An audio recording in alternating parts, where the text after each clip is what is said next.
Hello दोस्तों, नमस्कार। मैं मधु सिंह राजस्थान से और मेरी छोटी सी हरी भरी छत पर आप सभी लोगों का दिल से स्वागत है। और जो टेरेस गार्डनिंग करते हैं उनके लिए विशेष रूप से स्वागत है।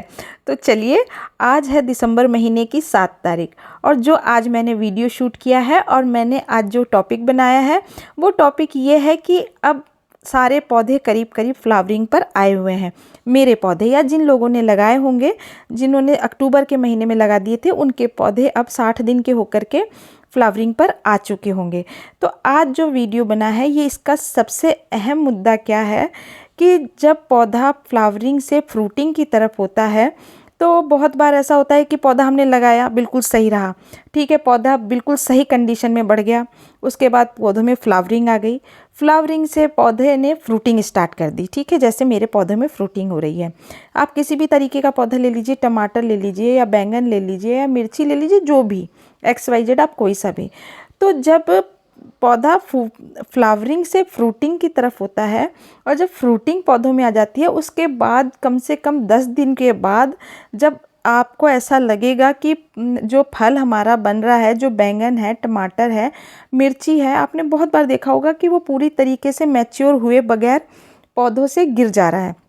या तो पौधों में सूख जाएगा सबसे पहली चीज़, या थोड़ा सा बड़ा भी होगा, उसके बाद वो वापस से नीचे गिरा हुआ। आप जब छत पर जाएंगे तो आप देखेंगे कि वो जो फल बना था वो नीचे गिर गया या पौधों में सड़ गया, या जैसे ही आपने उसको हाथ लगाया वो टूट करके हमारे हाथ में आ गया। तो ये सबसे टेंशन देने वाला समय होता है कि इतनी मेहनत पौधा फ्रूटिंग पर, पौधा फ्लावरिंग पर, पौधे की ग्रोथ अच्छी, उसके बाद ऐसा क्या हो गया कि पौधे में से जो फल बन रहे हैं वो फल टूट टूट के गिर रहे हैं, या तो पीले हो जा रहे हैं या गिर जा रहे हैं।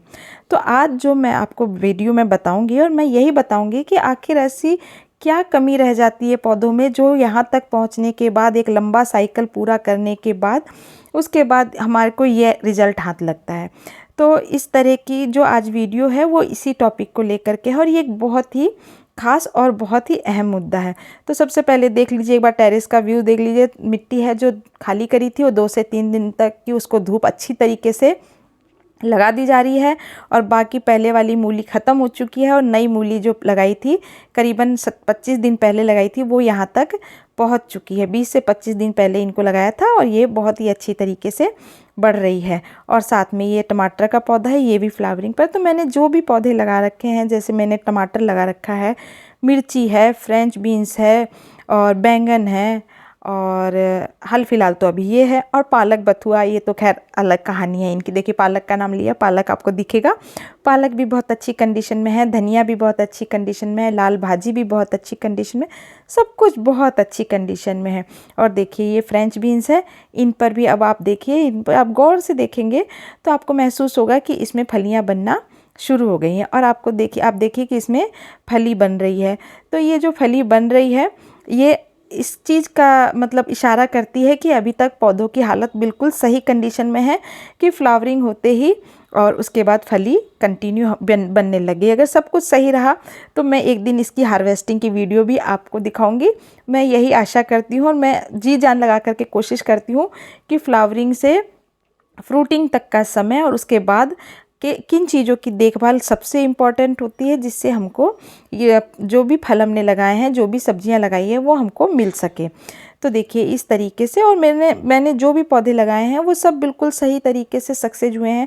देखिए फ्रेंच बीन्स है, ज़्यादा बड़ी भी नहीं है, छोटे ग्रो बैग में है, 12 बाई 12 के ग्रो बैग में मैंने लगा रखा है, इसकी कंडीशन बिल्कुल सही है। और साथ में ये जो बैंगन के पौधे हैं ये भी अच्छी तरीके से फ्लावरिंग पर हैं, इनमें फ्रूटिंग स्टार्ट हो गई है, फ्लावरिंग है। तो आज जो मैं इसके अंदर खाद डालूँगी कि ताकि हमारे जो फूल हैं वो फल में कैसे कन्वर्ट होएं और हमको फल मिल सके, मतलब हमको सब्जियां मिल सके। तो आप देखिए जो बैंगन के पौधे, इनकी कटिंग कर दी है और इनमें फ्लावरिंग पूरी तरीके से। तो आज जो मैं खाद बनाऊंगी तो मैं आज डालूंगी, इनको ध्यान में रखती हूँ, और आज मैं ऐसी खाद बना करके बताऊंगी। और मैं सभी को कहूँगी जो गार्डनिंग करते हैं कि आप एक बार इसी तरीके की खाद बना करके पौधों में डालें, तो आपको हर पौधे के लिए अलग खाद बनानी नहीं पड़ेगी। सबसे पहले तो दिमाग में ये चलता रहता है कि अरे बैंगन में भी वही खाद डलती है क्या जो टमाटर में डलती है, या जो मिर्ची में डलती है, या जो पालक में डलती है। तो तो दिमाग में ये चलता रहता है कि इनमें पता नहीं ये खाद सही रहेगी या नहीं रहेगी। तो मैं आज आपको ऐसी ऑल इन वन, मतलब सब चीज़ का एक ही तोड़, ठीक है, सारे पौधों का एक ही तोड़, और आप एक बार खाद बनाइए और सब में डालते जाइए। आप इसके बाद इसका रिज़ल्ट देखेंगे कि आप, ऐसा हो नहीं सकता है, और इस चीज़ की मैं बिल्कुल गारंटी लूँगी। आप अगर एक बार इस खाद को डाल करके, बना करके डालेंगे, तो आपको 100% रिजल्ट मिलेगा। मैं झूठे वादे पर विश्वास नहीं रखती हूँ, और मैं झूठ बोलने पर तो बहुत कम विश्वास रखती हूँ, ठीक है। तो मैं ऐसा बताऊंगी कि आपको 100% सब्जियां मिलने लग जाएंगी। और मैं हमेशा वही खाद डालती हूँ। मैं ज़्यादा ताम झाम ये वो फलाना ढिमका इसको उसको वीडियो के चक्कर में ऐसा आपको कुछ नहीं करना है। आपको खेती बहुत, टेरेस गार्डनिंग बहुत आसान बनानी है। टेरेस गार्डनिंग इतनी कठिन नहीं बनानी। एक तो इस पर, टेरेस गार्डनिंग पर मिट्टी और कुछ भी सामान आपको लेके जाना है, तो सबसे पहला मुश्किल काम तो वही है। और उसके बाद टेरेस गार्डनिंग को इतना कठिन बना देंगे कि आदमी सोचेगा गार्डनिंग करें, हटाओ इस आफत को, बाज़ार से लाएंगे और बाज़ार से रेडीमेड खाएंगे। तो हमको इसको, लोगों को इंटरेस्ट जगाना है, इंटरेस्ट ख़त्म नहीं करना है, ठीक है। मैं तो अपनी बात जानती हूँ कि अगर मेरा इंटरेस्ट ख़त्म हो जाएगा, फिर तो सारा खेल ही ख़त्म हो जाएगा। तो हमको इस चीज़ का बहुत अच्छी तरीके से ध्यान रखना है कि इंटरेस्ट जगाना होता है, किसी भी चीज़ के प्रति, ख़त्म करना नहीं होता है। अब मैं जो वीडियो बना रही हूँ, तो इसमें आपको थोड़ा थोड़ा, मैंने कोई ज़्यादा, मेरे पास कोई बहुत भारी भरकम बगीचा बिल्कुल नहीं है, मेरे पास छोटा मोटा ही है। लेकिन आपको इंटरेस्ट बना रहता है जब आप इसमें देखते हैं, अच्छा इनके टमाटर भी आ रहे हैं, इनके पौधों में बैंगन भी आ रहे हैं। अगर आप मेरे पहले वाले वीडियोस देखेंगे तो आपको उसमें हार्वेस्टिंग भी दिखाई देगी बहुत अच्छी तरीके से। तो आप एक बार अगर देखेंगे तो कहेंगे नहीं, ये सच बोल रही हैं, करती हैं हार्वेस्टिंग, करती हैं, लेती हैं।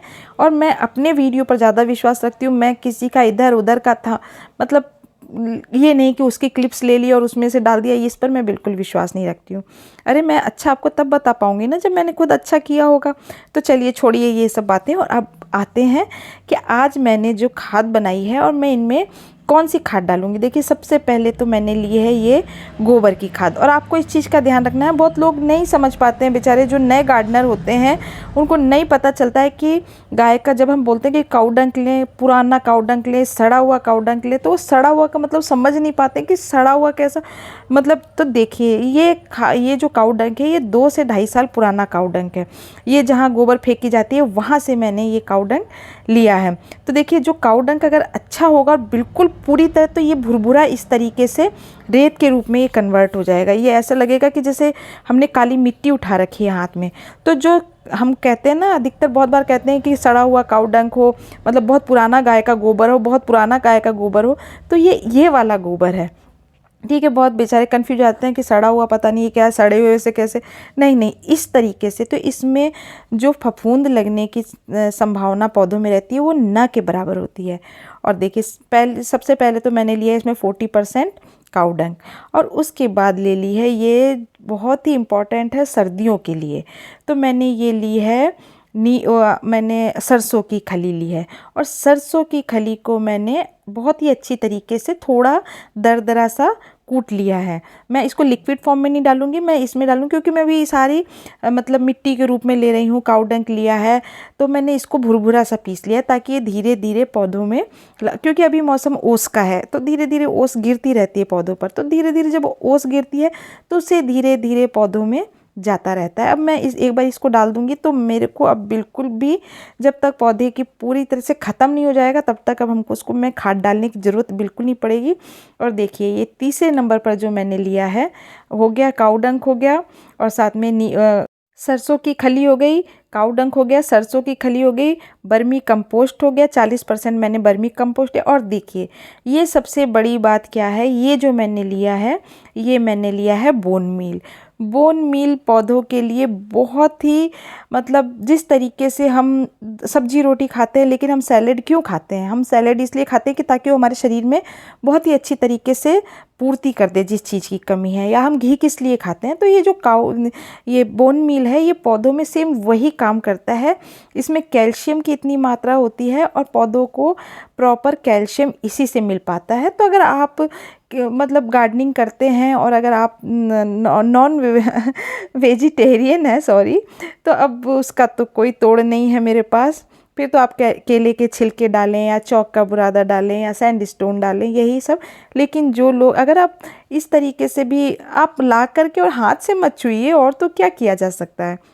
हाथ में थैली पहनिए, ग्लव्स पहनिए, कुछ भी पहनिए, और इस तरीके से मैंने सारा मिक्सचर बना करके और मैं इसको अब डालूँगी पौधों के अंदर। तो देखिए 40% मैंने लिया है काऊ डंक लिया है, 40% मैंने वर्मी कंपोस्ट लिया है, और 10% मैंने बोन मील लिया है, और साथ में 10% मैंने ली है सरसों की खली। और इस तरीके से मैं सारे पौधों में 2-2 मुट्ठी अच्छी तरीके से डाल दूंगी। और ये पौधों के लिए सबसे इम्पॉर्टेंट खाद बनाई है मैंने। इससे पौधे को हर चीज़ प्रॉपर मिलेगी जो उनको चाहिए।